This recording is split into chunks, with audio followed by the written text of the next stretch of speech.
Hi there, everyone. I am your German snob, and I just saw a movie, by which I mean I saw a movie yesterday.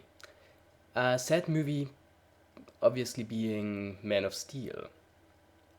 Not being Superman the Man of Steel, but just Man of Steel. Why I think that's worth mentioning, I'm gonna get into later. So, there already are a lot of reviews for this movie out there, and at least most of those that I've read were not very good. And I guess I have to admit, I don't really can say that I disagree with them. It was not very good. In fact, I would say that it was pretty bad for a variety of reasons. Um, Now, where do I start? You see, I can see how there might be a certain insecurity, maybe, how it might be difficult to really find a way to adapt Superman as a movie. For one, of course, because back in the late 70s, there already were the two Richard Donner movies, which still are in a lot of ways kind of the quintessential superhero movies, period. And they basically already told the classic Superman story. So, in that sense, I think that someone who tries to adapt that character nowadays has to very consciously make an effort to do something different with him, which I respect and which was obviously what the production team of Man of Steel was going for. My problem is that they, in my opinion, completely missed the point on what Superman is supposed to be. Now, interesting to know is that this movie was directed by Zack Snyder and written, at least in part, by Christopher Nolan. They both have a pretty good history in superhero movies. Zack Snyder directing Watchmen, which I admittedly had my issues with, but still think it was a pretty good movie. And Nolan, of course, writing and directing the Batman Dark Knight trilogy, which do stand out as some of the best superhero movies of the past years, and are part of what made superhero movies relevant again. Now, I generally am at least fond of both of these directors. I actually really, really like Zack Snyder, even though there is not really any movie of his that stands out as one that I really would say I love. I mean, I can say I liked Watchmen. I thought 300 was pretty good. Sucker Punch, everyone hated, but I very much respected what it was trying to do, even though it failed quite spectacularly at it. So, I like him. I also like Christopher Nolan, even though I think that there is exactly one kind of movie he's good at. And it's not necessarily a superhero movie, if you know what I mean. And what I also thought was that these two directors would compensate for each other's shortcomings. That being that Nolan is not the greatest director in the sense of having a unique visual style. I think his movies, quite frankly, look kind of dull. And I'm sure there are people who would disagree with me on that. Um, but my opinion. Zack Snyder, on the other hand, has a great visual style that I enjoy a lot, and which was what kept me going through Sucker Punch, even though the writing was weak, weak, weak. And his writing is very weak. But therefore I thought, well, if they cooperate on a project together, it could be really good. There was certainly a certain potential there. But sadly enough, in Man of Steel, everything that could go wrong kind of did go wrong. Um, and it's really kind of hard where to start. But I've already touched on this, they didn't get Superman. And I think the problem is, they tried to write a Superman movie like they would write a Batman movie. Which was a fatal mistake if you ask me. My point is that they tried to make it all dark and edgy. And trying to make Superman that brooding, kind of troubled kind of character. Which I think was a giant step into the completely wrong direction. You see, Superman, his thing basically is, and I'm sure there are a lot of people who would say that that makes him boring, but I don't think so. His thing basically is that he's not, in that sense, troubled, but rather that he's a very idealistic, a very positive, in a way, actually very, I would say, pulpy almost kind of character. You know, he is the Man of Tomorrow. A character who is not almost, well, a character who is not only superhumanly strong and capable, but also inherently virtuous and selfless. And he really is that. You know, it's not in any way a facade for something more dark and something more deep. That's really what he is. And the interesting thing doesn't necessarily come from him as a viewpoint character, from the turmoil he has to face. What actually makes stories about him interesting is how the people around him react to him. And by the people around him, I mean the normal humans.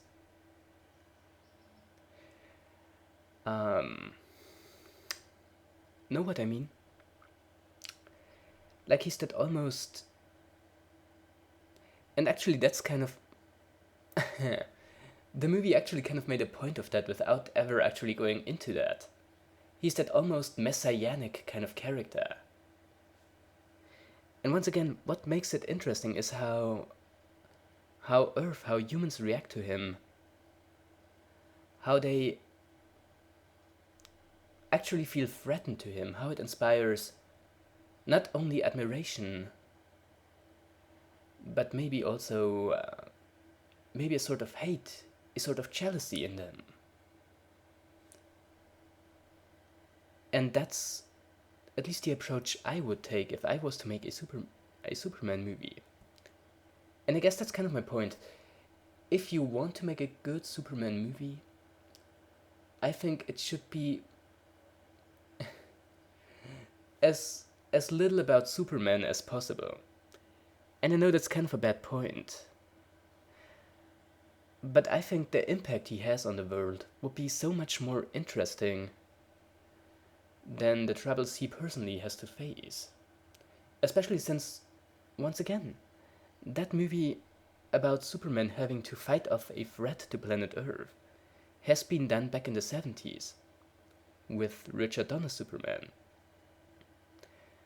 It has been done again on a slightly bigger scale with Superman 2, and then it has been done again with Superman Returns. And admittedly, these movies had a very different tone. But they told the same basic story, origin story and all. So I thought it would have been much smarter if they went into a completely different direction there. But of course they didn't. So the story is essentially, well, part of it is admittedly the origin story that I think most people are familiar with.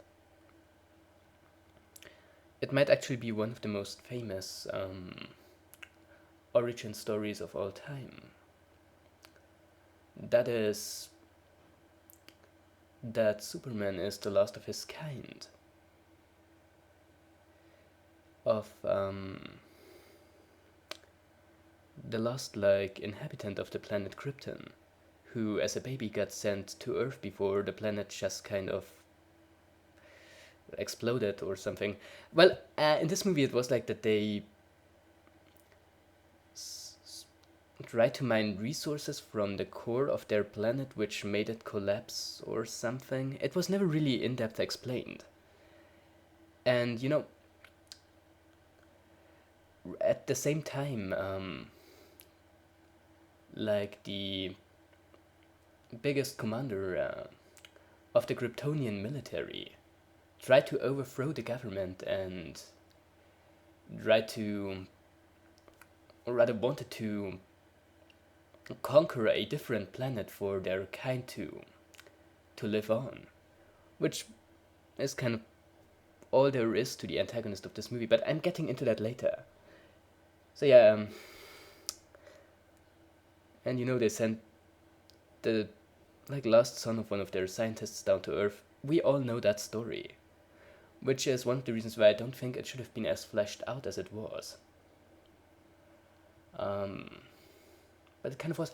And my point is, like the first 10, maybe 20 minutes of the movie I actually liked, that being the part that was set on Krypton. Because they did a very good job to make an alien planet really feel alien. In a way, it was very H.C. Giger-esque in the way it looked. For the records, H.C. Giger was the person who designed, for example, the alien from Alien. That guy that you've probably been pronouncing as H.C. Geiger. Yeah. Or was it H.R. Geiger? I should get that right. But never mind. Yeah. So my point is, I kind of like that part. And I think that's where the movie looked the most Zack Snyder-iest. You know what I mean? Like, that's where the visuals really excelled. The story, of course, wasn't even interesting back then. But at least it was nice to look at. And that's something. My point is, of course, that after the origin story is out of the way, Superman being raised as Clark Kent by a couple in rural Kansas, spending his childhood there, yada yada yada. And then as an adult, that military commander who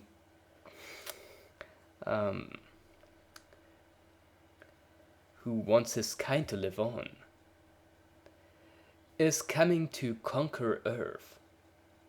And also trying to get Superman because he's in possession of a MacGuffin that he needs. It wouldn't really be worth getting into that further. Yeah. And my point is, that's where the whole movie more or less turns into an alien invaders movie. And I think one can actually draw a parallel there to the Batman movies, the newer ones, the Nolan movies. Because those were crime thrillers that happened to have Batman as their protagonist. And in Man of Steel, that one's basically an alien invasion disaster movie that just happens to star Superman. Know what I'm saying? Which is why it never really feels like a superhero movie. It really feels more like a disaster movie. And I don't know. It just didn't work out for me. You see, it kind of failed to present the things that made Superman what he is. And, that being said, even taking that out of the equation, it still isn't a good movie. It doesn't have good writing. It has a very weak and straightforward and pretty boring story. There is absolutely nothing about it that I would say I really enjoyed. Except for some of the visuals. But that goes without saying. You know? I mean, as I already said, Superman is a very pulpy kind of character. He's an escapist kind of character. You know what I mean? He's a very idealistic sort of character. He's, you know, there is still that sense of simple fun that he should provide. And there is absolutely nothing fun about the Man of Steel. It tries to be all gritty and edgy and, well, it doesn't really try to be deep, or if it does, it fails. But there was absolutely nothing about it that I would say I have enjoyed. The action was nice. I'm gonna give it that. The action was actually really good. That's where it really pays to have someone like Snyder direct. Know what I'm saying? But the rest of it, it's just either a bunch of, dark, brooding character-like scenes, which would be fair enough if the characters were any good. But the point is, they aren't. All of the characters are very one note. In that sense, I don't really remember most of them all that well. Superman himself was just bland. They tried to take that whole they took everything away from him that made him Superman and just completely failed to give him anything else to do. Other than, he's conflicted about his heritage and stuff. But that never really got anywhere. There are some small glimpses here and there where, you could actually, that you could actually get from his original characterization of what he is supposed to be. But those never really got to come out. Which is a shame, because the actor they got for him did a fantastic job. And I would wager that he would be really good at playing actual Superman and not what this movie portrayed him to be. Other characters, well, the antagonist, General Zod, I liked him. I mean, he wasn't interesting at all. But he was at least enjoyably hammy. Because the actor playing him, I think it was Michael Shannon. I think that's his name. He played him very over the top, like some sort of great Roman warrior, or something like that. Because at least he was smart enough to understand that if your character is megalomaniacal alien conqueror, subtlety is not what you should go for. So that's why he played him very over the top and was actually very enjoyable to look at. Not interesting, but enjoyable. But then I don't really remember any of his, lackeys. I mean, I know there was, his right-hand woman who...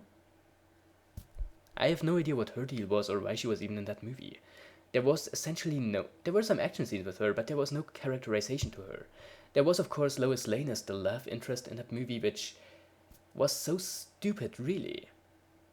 I mean, actually it was kind of funny. Because they tried her to write as that generically capable, independent kind of woman, and still just had her be either the damsel in distress or a device to deliver exposition to. And I thought that her whole characterization of being independent and being strong-willed was just kind of in there because that's how you're supposed to write women nowadays. Even though her actual actions in the movie had nothing at all to do with that kind of characterization. Know what I'm saying? And other than that, well, they managed to, or they did introduce some characters from the military who most of the time got pretty much nothing to do. Involved in some action scenes, pretty much just to show off how, how incapable humans are compared to, the Kryptonian characters. And then had, Superman arrive and save them.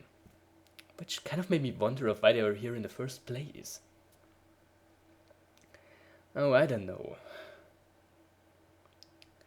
And I've already touched upon this.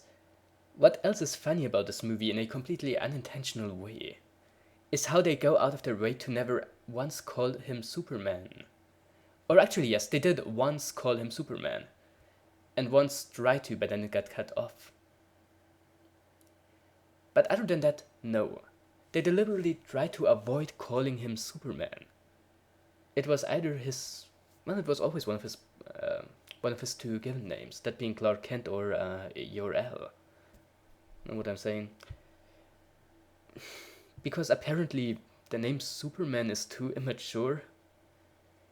I mean, I think what I felt like was that like some of the authors, they get like that appointment to go write a Superman movie. And I just kind of imagine them scoffing it and say, Superman movie. So, Superman, alien invasions, we're gonna do that. Deal with it. And they did, and it wasn't good. You know? That's what it was. After they got the whole origin story out of the way, it was just aliens arrive, Superman fights them, Superman defeats them, the end. Period. Because basically all the characterization of Superman that was in it felt completely useless to me. I mean, having him be conflicted, oh right, I can take it. I can see how that would work.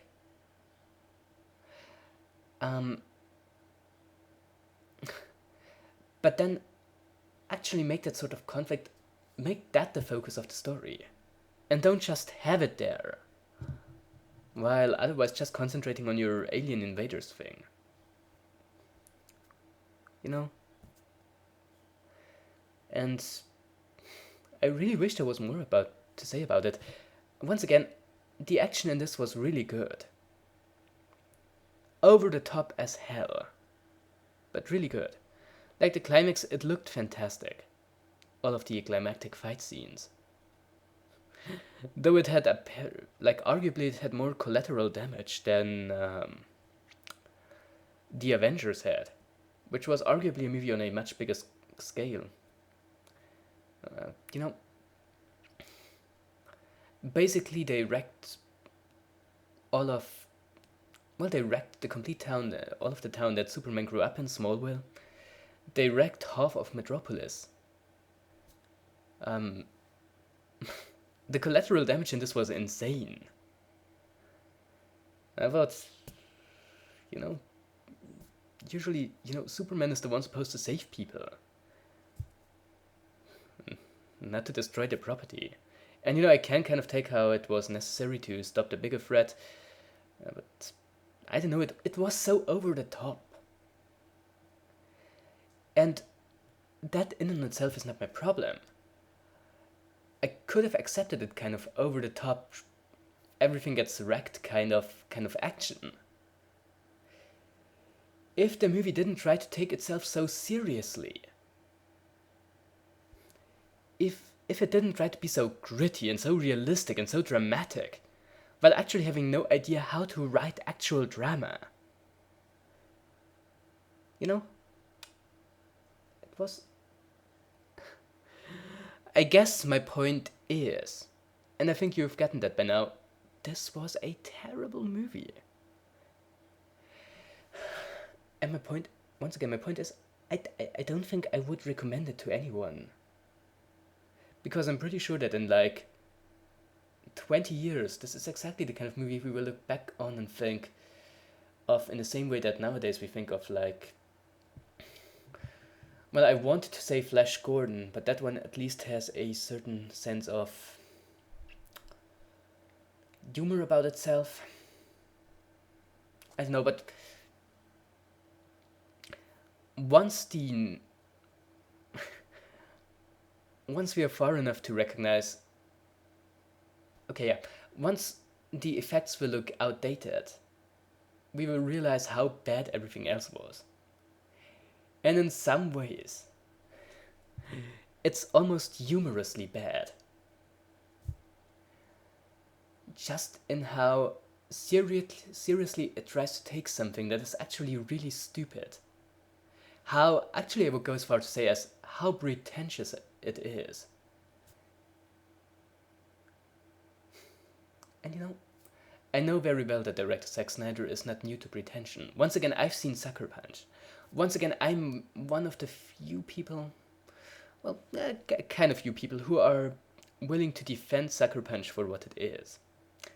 Like, that movie was stupid. That movie took itself too serious. That movie really would have needed a better sense of irony about itself to really get its point across. But at least that movie had ambition. That movie was kind of original.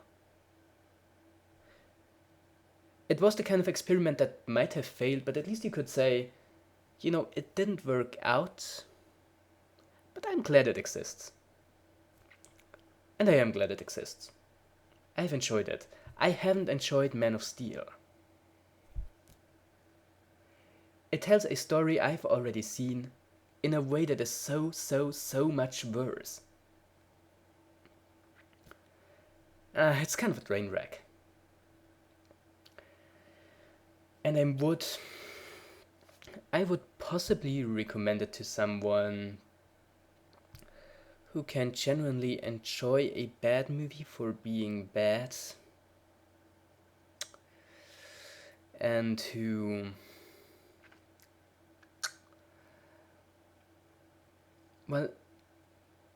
doesn't expect to see a good movie. Like, I wouldn't in any way recommend you to watch this one in theater. Wait until you get it cheaply on DVD, on Blu-ray, or what the hell.